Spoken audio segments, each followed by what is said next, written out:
Hello guys, welcome back to my channel Sreeja's ব্লগে তোমাদেরকে অনেক অনেক ভালোবাসা। তো চলো আজকের ব্লগটা এখান থেকে শুরু করি। ব্লগ করতে কিন্তু আমার বেশ ভালো লাগে, কিন্তু সময়ের অভাবে ব্লগ কিন্তু রোজ করা হয়ে ওঠে না।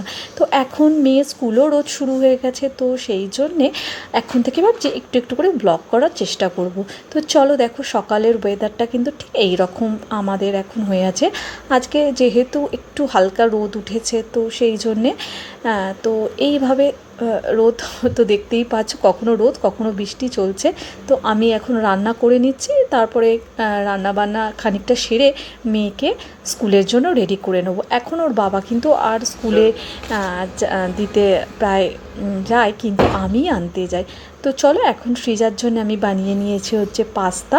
তো পাস্তা ওকে আজকে দেবো টিফিনে। ও বলেছিল মাম্মা আমাকে পাস্তা দিও, তো সেই জন্য আজকের টিফিনে ওর পাস্তা। এইদিকে দেখো ওর ড্রেসও রেডি করে দিয়েছি। আর ঘুম থেকে উঠে ওকে রেডি করা খুবই মুশকিল ব্যাপার। ব্রাশ করানো, তারপরে বসিয়ে ওকে চুল রেডি করা, কারণ একটু লম্বা চুল, তো ভাবি যে একটু করে ভালো করে সুন্দর করে দুটো করে বিনুনি করেই পাঠাবো। তো সেই জন্যে একটু দেরিও হয়ে যায়, তাড়াহুড়ো করে করতে হয়। তো এই দেখো ওকে আমি করছি, এখন রেডি হয়ে গেছে প্রায়ও। এবার ওর শুজটা পরিয়ে দিচ্ছি, তারপরেই ও রেডি হয়ে যাবে, চলে যাবে টাইমে। ওর পাপা কিন্তু এখন রোজই ওকে দিতে যাচ্ছে। আর এখন থেকে আমার কিন্তু নতুন দায়িত্ব শুরু হয়ে গেছে, পুপুকে রোজ আনতে যাওয়ার ব্যাপারটাও আমারই চলে এসছে। আর এদিকে ঈশানকে স্নান টান করিয়ে তাই আমি এখন বেরিয়ে পড়ছি সৃজাকে আনতে যাওয়ার জন্য। আর ঈশান কিন্তু সৃজাকে আনতে যাওয়ার জন্য খুবই এক্সাইটেড থাকে। তো দেখো আজকের রোদ্দুরটা কিন্তু প্রচণ্ড রোদ উঠেছে, আর যাকে বলে মারাত্মক রোদ। এই রোদের মধ্যেই কিন্তু আমাকে যেতে হবে। কিন্তু যাই হোক, এখন একটা অটো ঠিক করে নিয়েছি, তো অটো করেই এখন যাচ্ছি। তো তারপরে দেখো সন্ধেবেলায় আমরা এসে গেছি হচ্ছে মলে। আর মলে এসে দেখো এই সমস্ত কেনাকাটি করছি।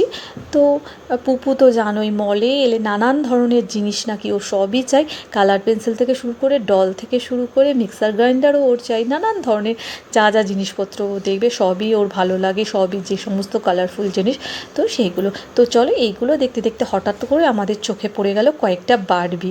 তো সেই বারবি তো আমাদের খুবই প্রিয়, আমার মা মেয়ে আমাদের দুজনেই। তোমাদেরও কার কার বারবি এখনও পর্যন্ত প্রিয় অবশ্যই বলো। তো এই দেখো এই ব্ল্যাক বারবিটা আমি নিয়েছি, আর পিঙ্ক বারবিটা পুপু নিল। তো বারবি যদি পুপু কেনে না, তখন আমারও মনে হয় আমি একটা বারবি কিনে নিই। তো ঈশান এদিকে কিনে নিয়েছে একটা স্পাইডারম্যান জলের বটল। আর এইদিকে দেখো ও খুবই খুশি হয়ে গেছে। ওকে স্পাইডারম্যান জাতীয় যা কিছু দাও না কেন, ও কিন্তু খুবই খুশি হয়ে যায়। টিফিন বক্স থেকেও শুরু করে পেন্সিল বক্স থেকে শুরু করে সব কিছুতেই নাকি ওর স্পাইডারম্যানই দরকার। তো চলো এইভাবে ঈশানেরও একটা ভাবলাম যে চলো স্পাইডারম্যান বটল যখন দেখতে পাচ্ছি তো তখন সেটাই নিয়ে নিই। তো এইবার দেখো আমাদের কেনাকাটিও মোটামুটি হয়ে এসছে। তো গ্রসারি প্রতি সপ্তাহে যে গ্রসারি থাকে, তো সেই গ্রসারিটা তো কিনতে যেতেই হয় সপ্তাহে সপ্তাহে। তো সেই জন্যে আরও অনেক কিছু টুকটাক জিনিসপত্র তো প্রায় লেগেই আছে আমাদের। তো কেনাকাটি করে এই দেখো এবার বাড়ির দিকেও চলে এলাম। আর ঈশান দেখো আইসক্রিম খেয়েছিল, তো আইসক্রিম খেয়ে দেখো মুখের মধ্যে কিন্তু এখনও আইসক্রিমটা প্রায় লেগেই আছে। তো সামনে এইখানে বসে বসেই খেলেও আইসক্রিমটা যেহেতু, তাই তো ভাবলাম যে গিয়েই মুখটা ধুয়ে দেবো। আর এই বটলটা দেখেছো কীরকম করছে, যেটা ধোয়া নয় সেটাকেও মুখে দিচ্ছে। সব জিনিস মুখে দেওয়ার অভ্যেস ও। তো চলো বাবাই, নেক্সট ব্লগে আবার দেখা হবে।